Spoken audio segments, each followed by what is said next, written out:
The wind screams through the Dordogne Valley. Temperatures have plunged below freezing, cold enough to cause frostbite in under 10 minutes. A modern human, even with the best winter gear, would be dead in 3 hours.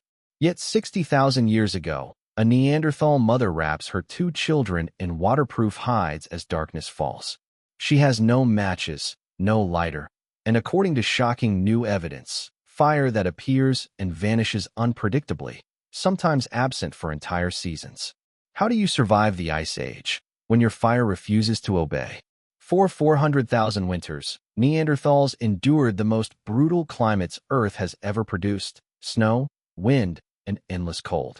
They were not cave brutes clinging to warmth by luck. They were engineers, survivors, and inventors. But a discovery deep beneath France revealed something that rewrote the story of human evolution forever. Before we go any further, comment where in the world you're watching from, and make sure to subscribe, because tomorrow's story is one you don't want to miss. Now, let's go back 60 millennia to a world that would kill us in hours, yet somehow they called it home. In 2023, archaeologists excavating Roc de Marsal in the Dordogne Valley uncovered something deeply unsettling. The layers of occupation, tools, bones, and living spaces were all there, but something was missing. No ash, no charcoal, no burnt bone.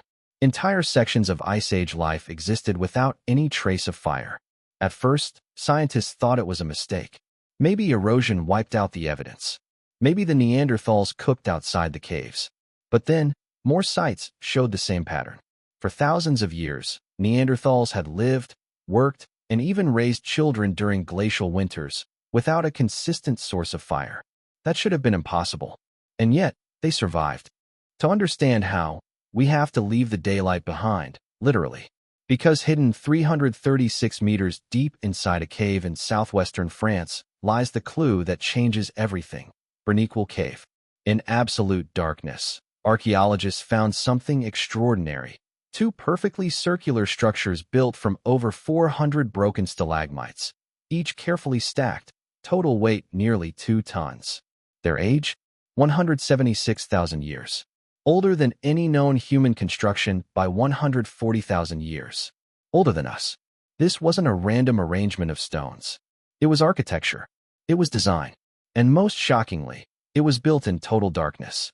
That means Neanderthals had light sources, organization, and teamwork. They planned, coordinated, and executed construction underground long before modern humans even existed. The deeper meaning struck every researcher who stood in that cave. Neanderthals weren't primitive, they were precise. The cave itself holds another secret. Deep underground, temperatures remain constant, around 55 degrees Fahrenheit or 12.8 degrees Celsius, no matter how violent the Ice Age storms above. It's the perfect natural shelter. While modern humans were still wandering grasslands and struggling to control fire, Neanderthals were engineering environments that maintained warmth without flame. The evidence was everywhere. Once scientists knew what to look for: living chambers positioned where body heat would circulate, stone walls placed to capture convection currents, sleeping areas oriented south and west for solar gain. Neanderthals had been solving the problem of cold not with fire, but with physics. And yet, the mystery remains. Why did their fires vanish for centuries at a time? What happened during those fire gaps, when flames refused to appear, even though their survival depended on it? The answer doesn't just change how we see them. It changes how we see ourselves. Because hidden in their ashes, or rather, their absence of ashes, is a story about resilience, innovation, and the terrifying question: when the world freezes over, what really keeps humanity alive? Archaeologists expected to find hearths. Every Ice Age shelter should have them: circles of ash, blackened stones, bits of burnt bone. Yet at Roc de Marsal in France, layer after layer told a chilling story. People lived here through the dead of winter, but the ashes were gone. No charcoal, no soot, no evidence of flame. For decades, textbooks claimed Neanderthals mastered fire 400,000 years ago. But what scientists uncovered suggested something far stranger: they didn't always have it. Across Europe, at La Pharisee, Pech de l'Aise, and other sites, the same eerie pattern appeared. Families ate, slept, and worked inside shelters where no hearth existed. These weren't short visits. Animal bones and stone tools proved they stayed for months. So how did they keep warm, cook food, and survive nights when temperatures could plunge below zero? At first, researchers blamed erosion. Maybe floods washed away the fragile traces. Others argued the Neanderthals cooked outdoors. But the evidence refused to fit. The soil chemistry was intact, and even open-air sites showed no burn layers. It wasn't missing. It was never there. That realization changed everything. Imagine an Ice Age winter, snow piling against cave mouths, the world outside silent and white.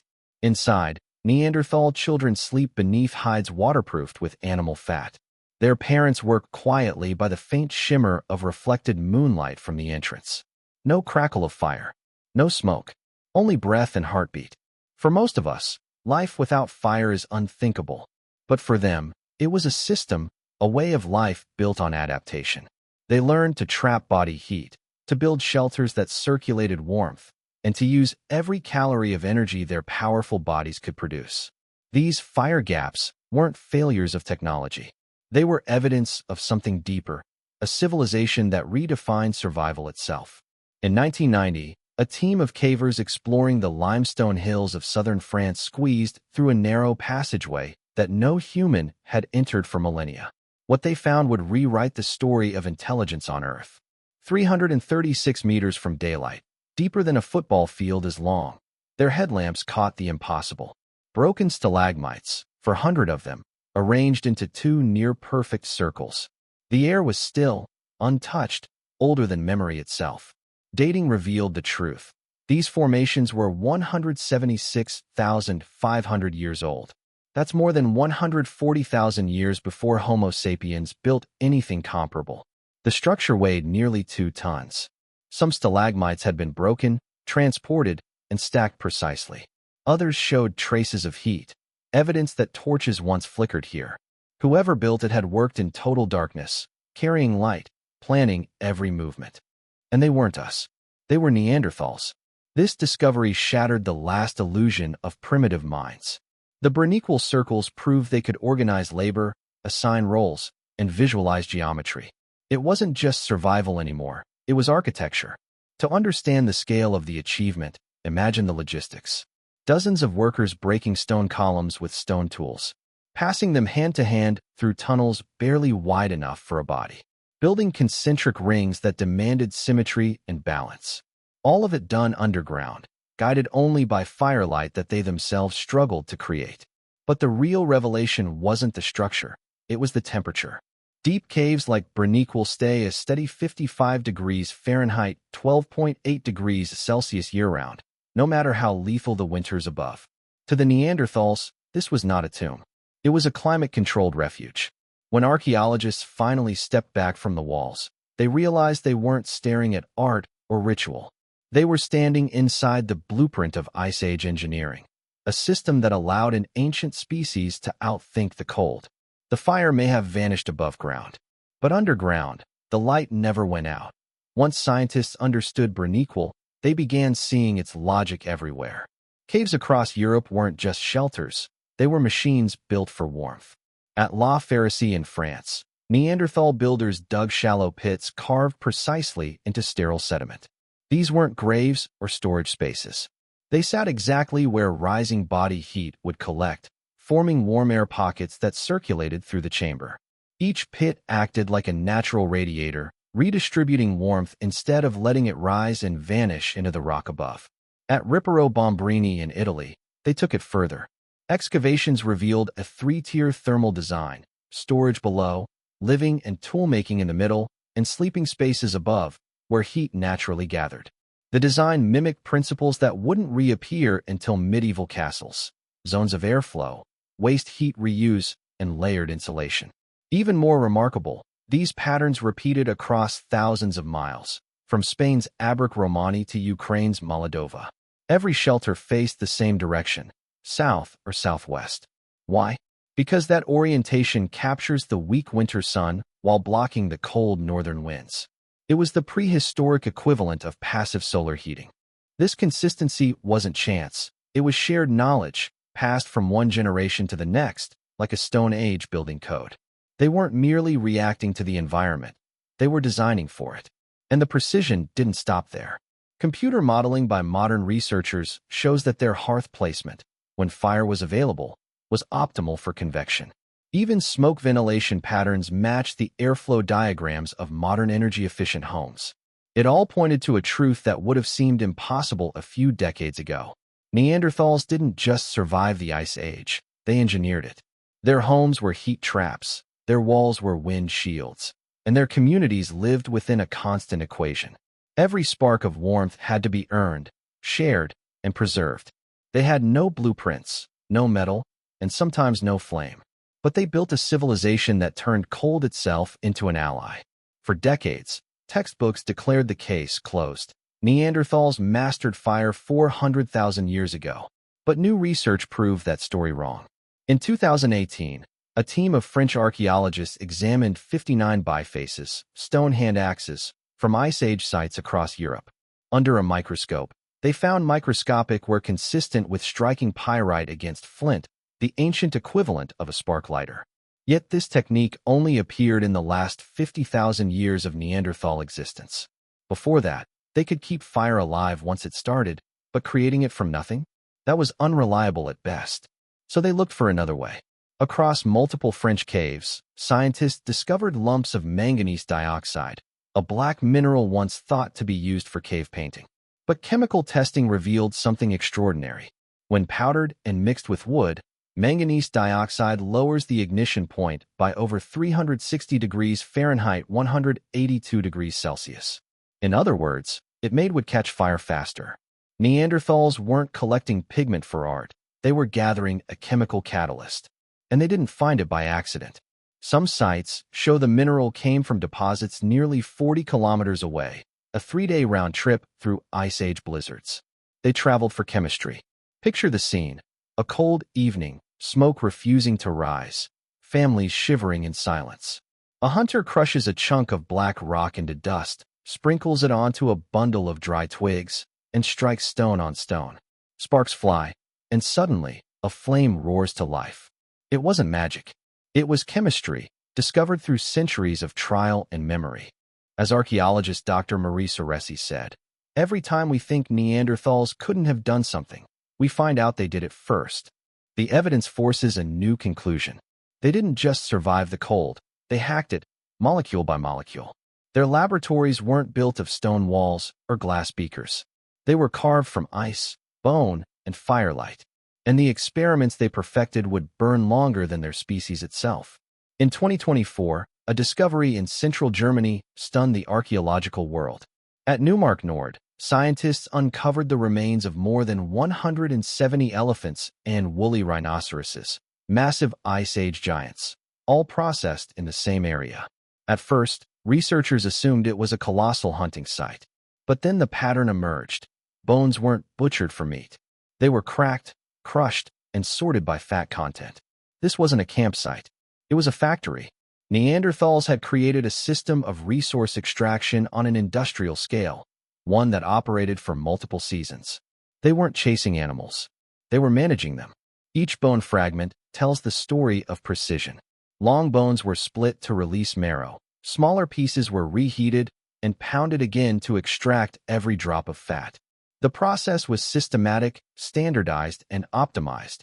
Exactly what an engineer would design if the raw material were survival itself. The rendered fat, or tallow, became the Swiss Army knife of prehistoric technology. It waterproofed hides, lubricated tools, mixed with ochre to make sunblock, and served as an emergency food, 9 calories per gram. Pure energy in the coldest world imaginable. One mammoth could supply enough grease to coat an entire family's winter clothing. And the layout of the site told its own story. Processing zones separate from living areas. Workspaces arranged in circular teams. Bone clusters sorted by density, like assembly lines frozen in time. Neanderthals weren't scavengers, they were industrial planners. They turned biology into technology.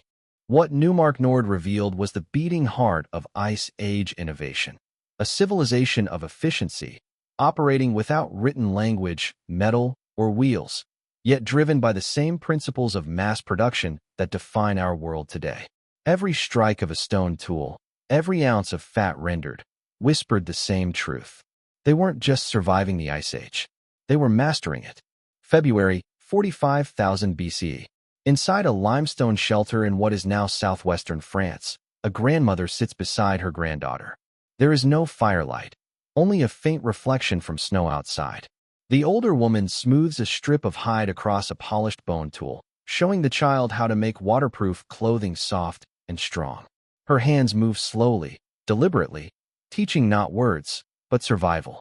Archaeologists at Pêche de l'Aise discovered those same bone tools, called lissoirs, burnished to a mirror shine.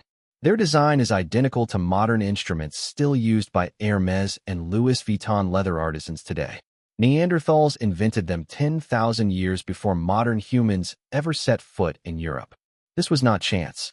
Analysis of the bones revealed that they came specifically from large bovids, ancient cattle, not the abundant reindeer found nearby. Why? Because bovid ribs have the perfect density and flexibility to compress leather fibers without tearing them. That's material science, not instinct. And their innovation didn't stop there. At Roc de Marsal, strands of twisted inner bark were found woven into 3-ply cord, each strand twisted at exactly a 30-degree angle, the most efficient for strength. This wasn't decoration. It was the birth of textiles. From those cords came belts, bindings, nets, and perhaps layered garments sewn with bone awls. Together, these discoveries reveal a culture of precision and design thinking. Every tool, every fiber, every repaired seam carried the imprint of planning. They weren't just wearing clothes, they were engineering warmth. Imagine their world, hides layered like modern parkas, fibers woven for flexibility, seams sealed with animal fat to repel moisture. They had no sewing needles, no metal blades. Yet their craftsmanship rivaled ours in purpose and performance. In the silence of that frozen shelter, as one generation taught another, a truth was stitched into human history. Civilization doesn't begin with writing. It begins with making. For all their engineering genius, Neanderthals' greatest invention wasn't made of stone, bone, or fire. It was compassion. At La Pharisee, archaeologists uncovered the skeleton of a child with severe congenital deformities. Spine twisted, limbs weakened. The child had lived for nearly 3 years. In Ice Age conditions, that was impossible without constant care, feeding, cleaning, and protection from the cold. Yet someone did it. Someone carried that child every single day. Far away, in Shanidar Cave in northern Iraq, another story waited in the dust. There, a man with a crushed arm and blindness in one eye had survived for years after his injury. His bones showed healing. Proof that others brought him food, kept him warm, and refused to abandon him. These weren't isolated cases. Across multiple sites, archaeologists found similar evidence. The elderly buried with care, flowers scattered over graves, broken bones healed straight. Each one a signature of empathy, a force powerful enough to bend evolution itself. Modern humans like to imagine that emotion makes us unique. But the truth buried in those caves says otherwise. Neanderthals loved, mourned, and protected their own. In the frozen dark of prehistory, community was the only fire that never went out. When temperatures dropped, they shared hides. When sickness struck, they divided food. And when someone died, they didn't just move on. They stopped, remembered, and buried the body with ritual precision. In that pause, between survival and ceremony, something extraordinary emerged, the birth of humanity as we know it. We inherited their compassion as much as their tools. Every time we reach out to help someone weaker, sicker, or older, we echo a gesture made 40,000 years ago by a Neanderthal hand. In the end, it wasn't strength or intelligence that kept them alive. It was each other. 40,000 years ago, the Ice Age began to turn against them. The climate, once stable for millennia, shifted violently. Seasons changed without warning. Wet became dry, warm became frozen. The ecosystems Neanderthals had mastered collapsed in decades instead of centuries. Their numbers were never large, perhaps only a few tens of thousands scattered from Spain to Siberia. Modern humans, arriving from Africa, outnumbered them 10 to 1. When the storms came, when resources failed, population size, not intelligence, decided who survived. But what disappeared wasn't failure. It was legacy. Because when Homo sapiens met Neanderthals, something extraordinary happened. Our tools changed. Our shelters improved. Our fire-making techniques, our clothing, our adhesives, all suddenly mirrored theirs. Archaeologists call it a technological convergence. But it was more than imitation. It was inheritance. We didn't conquer Neanderthals. We learned from them.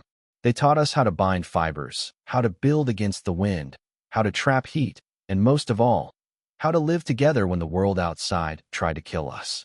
Their genius didn't vanish in extinction, it merged into us. Every time a scientist designs a passive solar home, every time a rescue team survives Arctic cold using layered insulation and heat circulation, they're unknowingly echoing Ice Age principles first engineered by Neanderthal minds. Their story isn't about loss. It's about continuity. They endured 400,000 years of catastrophic winters using only what they could make with their hands and share with their hearts. And then, when the final storm came, they left behind the most powerful survival tool of all, knowledge. As we face our own era of climate chaos and ecological uncertainty, their message whispers through time. Adaptation isn't about domination, it's about cooperation. Neanderthals weren't our primitive cousins. They were our first teachers. And if we listen closely, across the frozen silence of prehistory, we can still hear them. Not as echoes of extinction, but as reminders of what humanity was always meant to be. Brilliant, compassionate, and unbreakable.